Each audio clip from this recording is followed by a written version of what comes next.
রাজার ছেলে আর তার দুই বন্ধুরা তিনজন মিলে ঘুরতে বেরিয়েছে। রাজার ছেলের হাতে ছিল এক জাদুর আংটি। রাস্তায় দুর্ঘটনার জন্য তিনজন আলাদা হয়ে যায়। ওই পথে আসছিলে তিনটি রাজকুমারী। রাজার ছেলে দেখল ছোট রাজকুমারীটা অসম্ভব সুন্দরী, কিন্তু সে খুব অসুস্থ। তার এমন একটি রোগ হয়েছে, সেটি কেই ভালো করতে পারে না। এদিকে রাজা ঘোষণা করল যে রাজকুমারীকে ভালো করে দেবে, সে যা চাইবে তাকে সেটাই দেওয়া হবে। রাজার ছেলে আংটিকে বলল, আমাকে পথের ভিখারি বানিয়ে দেয়। এই বলা মাত্র সাথে সাথে সে পথের ভিখারি হয়ে গেল। সে ভিখারির রূপে রাজদরবারে এলো।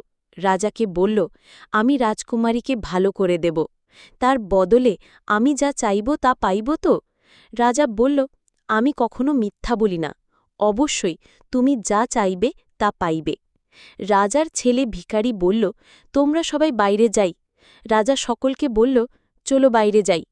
মন্ত্রী বলল, রাজামশাই, যেখানে বড় বড় হাকিমরা পারছে না, সেখানে এই ভিখারি কি করবে? রাজা রেগে বলল, চলো সবাই বাইরে।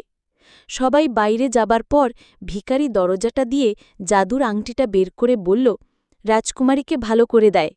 সাথে সাথে রাজকুমারী ভালো হয়ে গেল। ভিখারি দরজা খুলে সকলকে ঢাকল। সবাই রাজকুমারীকে দেখে অবাক হয়ে গেলে, আর রাজার মুখে হাসি ফিরে এলো। ভিখারি বলল, আমি আমার কথা রেখেছি, এবার তোমার পালা। রাজা বলল, কি চাই বলো তোমার? ভিখারি বলল, আমি রাজকুমারীকে বিয়ে করতে চাই। তো বন্ধুরা, এবার কি হবে? রাজা কি তার মেয়ের সাথে ভিখারির বিয়ে দেবে, নাকি তাকে কোনো কঠিন সাজা দেবে? চলো দেখি কি হবে পরের পর্বে।